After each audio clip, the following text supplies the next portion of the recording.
Ef þjóðarhreyfingin fær að ráða verður þjóðaratkvæðagreiðslu kvótakerfið en hreyfingin safnar nú undirskriftum til að svo megi verða. Nýstofnuð samtök sem kalla sig Þjóðareign, auðlindir í almannaþágu, hafa nú hafið undirskriftasöfnun á netinu þar sem þess krafist að gengið verði til þjóðaratkvæðagreiðslu núverandi kvótakerfi. Í stjórn Þjóðareignar eru meðal annars Þorvaldur Gylfason, Jón Baldvin Hannibalsson og Ögmundur Jónasson. En formaður samtakana er Þórður Már Jónsson, varaþingmaður Samfylkingarinnar og lögfræðingur. Og Þórður er sestur hjá Helga. Velkomin í Kastljós, Þórður. Takk. Byrjaði bara að segja mér, hvert er tilefnið? Af hverju er allt í ná að efna til þessar undirskriftasöfnunar og reyna að knýja fram þessa þjóðaratkvæðagreiðslu þetta umdeilda mál núna? Já, sko, tilefnið er náttúrulega það að þetta hafa verið langvinnar deilur þetta kerfi. Kerfið hefur verið umdeilt allt frá því að því var komið á og í raun og veru þetta snýst ráðstöfunarrétt íslensku þjóðarinnar yfir auðlindinni. Ég líti raun og veru á það sem svo að við séum í nokkurs konar þjóðfrelsisbaráttu yfir vegna auðlindana. Þjóð sem ekki ræður yfir sínum eigin auðlindum, hún er í raun og veru ekki sjálfstæð að mínu mati í þeim skilningi. Þetta ekki samt full mikið dramatísera hjá þér? Höfum við ekki þó alltaf bara einfallega þann kost að Alþingi einfallega kippi þessu bara tilbaka, gefi ekki út kvóta eða eitthvað slíkt og er það ekki mitt á dagskránni núna? Jú, við hefum þann kost og ef þú skoðar á hvað er búið að gera síðan síðustu kosningar, það var stofnuð svokölluð endurskoðunarnefnd sem að Guðbjartur Hannesson leiðir og það var í raun og veru alveg ljóst frá byrjun að þessi nefnd myndi í raun og veru aldrei skila neinum vitrænu til breytinga á kerfinu og að mínum mati þá er í raun og veru ófært að koma breytingum á kerfinu í gegnum sali Alþingis. Þannig að þess vegna leggið þið til þessa þjóðaratkvæðagreiðslu? Þjóðin hefur eina skoðun á þessu máli og ég held að hún hafi verið nokkuð skýr í umræðunni í mörg ár. En engu að síður þá hefur vilji þjóðarinnar ekki skilað sér í gegnum sali Alþingis. Þrátt fyrir að einn og einn þingmaður hafi vissulega staðið sig í umræðunni, þá held ég það að þessu máli verði í raun og veru aldrei komið í gegnum sali Alþingis. Sko, vegna þess að ef þú horfir til dæmis á endurskoðunarnefndina með fullri virðingu fyrir starfið þeirra sem að þar vinna, þá sko það starf sem að þar er unnið, það felst í því að ná sátt við hagsmunaaðila. Sko það er alltaf talað að ná sátt. Ná sátt við hvern? Við þurfum að ná sátt við þjóðina út af þessu máli.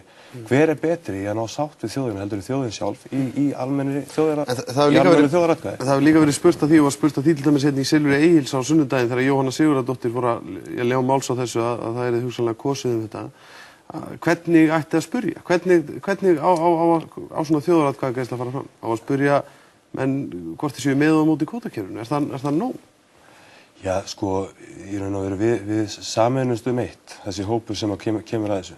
Við viljum í raun og veru afnema núverandi kerfi, allavega í þeirri mynd sem það er. Við getum til dæmis spurt spurningarnar, vilt þú afnema núverandi fiskveiðistjórnunarkerfi eða núverandi kvótakerfi? Og það er einfallega bara já eða nei spurning? Bara já eða nei spurning. En nú er annað, það eru þetta margir sem að tengjast stjórnmálaflokkunum sem að sitja í þessum samtökum ykkar, bæði Samfylkingun og Vinstri Grænum, til dæmis Ögmundur Jónasson er þarna, hann er nú þingmaður stjórnarliðsins, Jón Baldvin er þarna og þú sjálfur ert varaþingmaður fyrir Samfylkinguna. Lítið á maður þá að skilja þetta þannig að þessi hópur hafi þá ekki meiri trú á ríkisstjórninni en það að hún ætli ekki að efna til dæmis þetta kosningaloforð sitt sem ætti nú að vera í þessum anda að fyrna þessar aflaheimildir? Já, það sem ég rakti nú náðan að sko það sem hefur verið að gerast og þú hefur nú væntanlega fylgst með starfi endurskoðunarnefndarinnar, þá sérðu það að og Jón Bjarnason sagði það hérna í Kastljósi hjá þér ef ég man rétt, þá sagði hann það að til þess að áður en við getum sagt hvort það farið í þessa innköllun sem þó stendur í ríkisstjórnarsáttmálanum, áður en við getum sagt það, þá erum við að fá að vita hvað nefndin myndi segja. Og nefndin myndi í raun og veru ákveða það hvort það væri farið í innköllun. Þannig búið í raun og veru að fela hagsmunaaðilum valdum það hvort það á að fara eða í raun og veru efna loforð ríkisstjórnarflokkanna. Þannig að þú trúir ekki að ríkisstjórnarflokkarnir ætli sér að standa við þetta kosningaloforð? Ég hef alveg trúið að þeir ætli sér að standa við það, en þessi leið sem að þeir völdu, hún er ófær. Þannig að þeir eru þannig að þið hafið að minnsta kosti ekki nógu mikla trú á því til þess að þið viljið taka þetta úr þeirra höndum með þessu? Já. En hvernig sérðu fyrir þér að Já, svona kosning færi fram, bara svipað eins og þessi atkvæðagreiðsla Æsir núna og heldur það sé nóg að hafa spurninguna nákvæmlega svona eins og laður hann upp á hann og þið hafa lagt upp? Sko, hún getur verið nokkuð eða svona. Hún þarf í raun og veru að fela í sér að við í raun og veru leggjum niður það kerfi sem að þjóðin ósátt við. Þjóðin ekki sátt við kerfið eins og það og það forsendur sem það byggir á. Og þjóðin ætti í raun og veru að geta valið það hvort hún vill byggja á þessu kerfi áfram. Ef að þjóðin kýs það að byggja ekki áfram á þessu kerfi, þá í raun og veru getum við farið að hugsa næsta skref. Þá getum við farið að hugsa kerfi sem byggir á réttlæti, jöfnuði og það sem almenn mannréttindi eru virt. Ef þú skoðar hvað að gerast baráttunum með makríl eða hugsanlega kvótasetningu makrílsins, þá sérðu það að það verið að tala um að kvótasetja nytjastofn og það verið að tala um að færa nýtingu auðlindar sem að þó auðlind landsmanna, það verið að tala um að færa hana í hendur ákveðina aðila. En það ekki einmitt aðilandi sem hafa verið að sækja þennan makríl undanfarin ár og afla sér veiðireynslu? Akkúrat, afla sér veiðireynslu. Þú getur rétt ímyndaði það ef að rjúpnastofni ef að menn myndu veiða rjúpu sér til atvinnu og allt í einu daginn þá þyrfti að fara að takmarka rjúpnaveiðina með kvóta og þá myndu bara þeir sem hafa veitt rjúpur undanfarin 3 ár, þá fengi þeir að veiða kvóta. Allir sem að höfðu ekki farið til rjúpna undanfarin 3 ár, þeir fengi ekki veiða kvóta.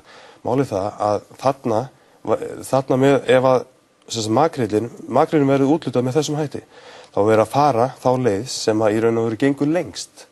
Þegar þú ert að takmarka atvinnufrelsi, þá ert að gæta meðalhófs og þú tekur þarna þá leið sem að gengur hvað lengst af öllum leiðin sem í boði eru. Það í mun vægari úrræði í boði. Við skulum sjá hvernig þetta gengur hjá okkur að safna þessum undirskriftum og hvort það verður kosið. Þakka kærlega fyrir komuna. Takk.